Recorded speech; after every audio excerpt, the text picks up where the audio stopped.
মানৱ সমাজৰ যিবাৰে সেই চিন্তাধাৰণা সেই মহাপুৰুষসকলে আনিছিল যাহাৰ পিছত মানুহে এটা ব্যৱস্থা লৈ গুচি আহিল, যিটো ব্যৱস্থাত উৎপাদন আৰু বিতৰণ সংযোজিত হ'ল।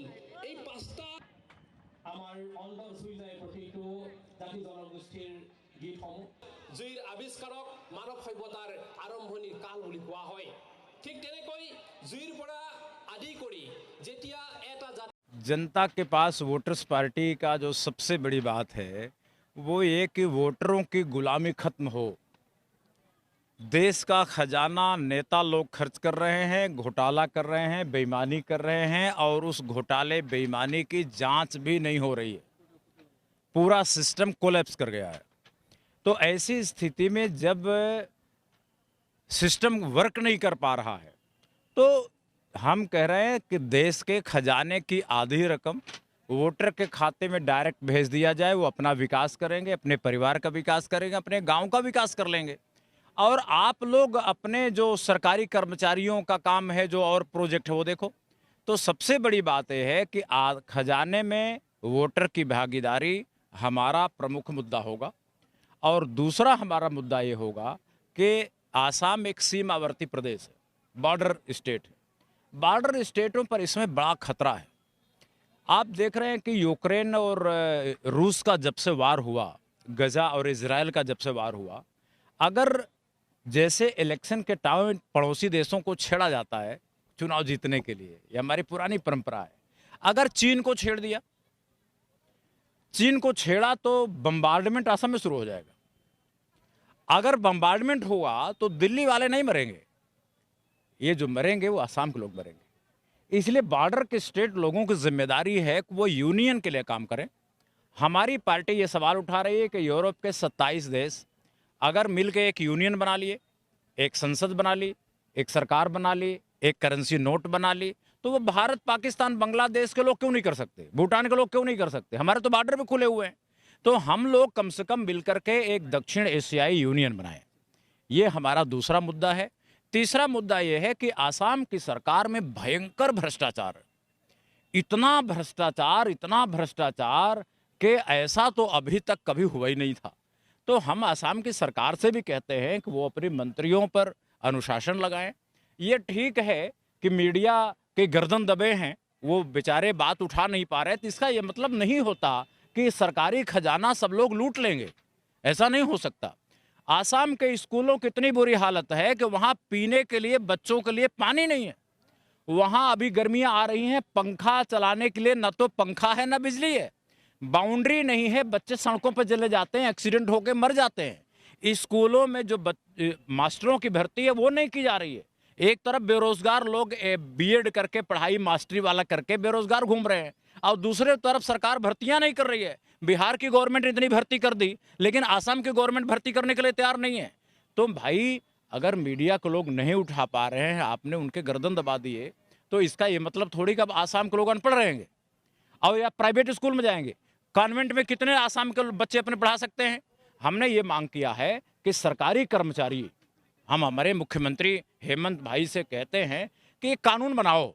आप तो बड़े बोल्ड बोल्ड कानून बनाते हो। आपने कह दिया कि भाई जो शादी जल्दी कर लिए हैं सबको जेल भेज दो। जब इतने बोल्ड कानून बना सकते हो तो एक कानून और बनाओ कि सरकारी कर्मचारियों के बच्चे सरकारी स्कूल में पढ़ेंगे। सरकारी कर्मचारियों के बच्चे सरकारी स्कूल में पढ़ें, ये वोटर्स पार्टी का इलेक्शन का मुद्दा होगा। और सरकारी कर्मचारी लोग सरकारी अस्पताल में इलाज कराएं। जब सरकारी कर्मचारी लोग, चाहे मंत्री हो, मुख्यमंत्री हो, विधायक हो, सांसद हो, आईएएस अफसर हो, आईपीएस अफसर हो, पीपीएस अफसर हो, सारे अधिकारी कर्मचारी सरकारी हॉस्पिटल, सरकारी स्कूल में जाएंगे तो क्या होगा? उसका परिणाम होगा कि हॉस्पिटलें सुधर जाएंगी और स्कूलों में कॉन्वेंट से भी अच्छी स्कूल पढ़ाई शुरू हो जाएगी। आसाम के बच्चों का कल्याण होगा। इंडिया का नीट कंपटीशन होगा तो आसाम वाले निकला करेंगे। लेकिन आज की हालत तो बहुत बुरी है। हर चीज़ ठेके पे दी जा रही है। अब कोई मास्टर होगा तो ठेके पे, डॉक्टर होगा तो ठेके पे, सरकारी कर्मचारी होगा तो ठेके पे। भाई, इतना पैसा बचा के क्या करोगे? आखिर ये पैसा बचा के अडानी को दोगे, अंबानी को दोगे क्या? ये पूरे देश का खजाना उन्हीं के लिए है क्या? तो हम कह रहे हैं वोटर्स पार्टी आवाज उठा रही है। आसाम की शिक्षा व्यवस्था ठीक किया जाए, स्कूलों को, बिल्डिंगों को सुधारो, हॉस्पिटलों को ठीक करो, सरकारी कर्मचारियों को प्राइवेट में जाने से रोको, खजाने में भागीदारी करो। अरुणोदय की जो 1250 दे रहे हो आप, कम से कम उसको भैया बढ़ा करके 3000 महीना करो। आपने बोला भी था, सरकार ने कहा था कि हम करेंगे, क्यों नहीं किया? कितना दिन बीत गया, उसको करो। और अरुणोदय में सबको दो। अरुणोदय मतलब उन सब लोगों को मिलना चाहिए जिनके चेहरे पर सूरज उगता है। भारत में सबसे पहले सूरज कहाँ उगता है? असम में। तो जिनके चेहरे पर सूरज उगे उसको 3500 रुपये दो। अरे हमारी मांग 8000 की है, कोई बात नहीं, आप प्रदेश सरकार हो, बाकी दिल्ली सरकार देगी, इंडिया गवर्नमेंट देगी। आधी तो पैसा आप दो, जो दे सकते हो वो तो दो। अच्छा, हम कहते हैं आप 3500 नहीं दे सकते, कितना दे सकते हो उतना दो, और सबको दो, सारे वोटरों को दो, सारे बेरोजगारों को दो, जिनको बेचारों को काम नहीं, सुसाइड करेंगे क्या सब लोग? तो इसलिए इन्हीं सब मुद्दों को लेकर के हम लोग चुनाव में जाएंगे और हम केवल 7 लोकसभा पर ही अपने ध्यान केंद्रित करेंगे।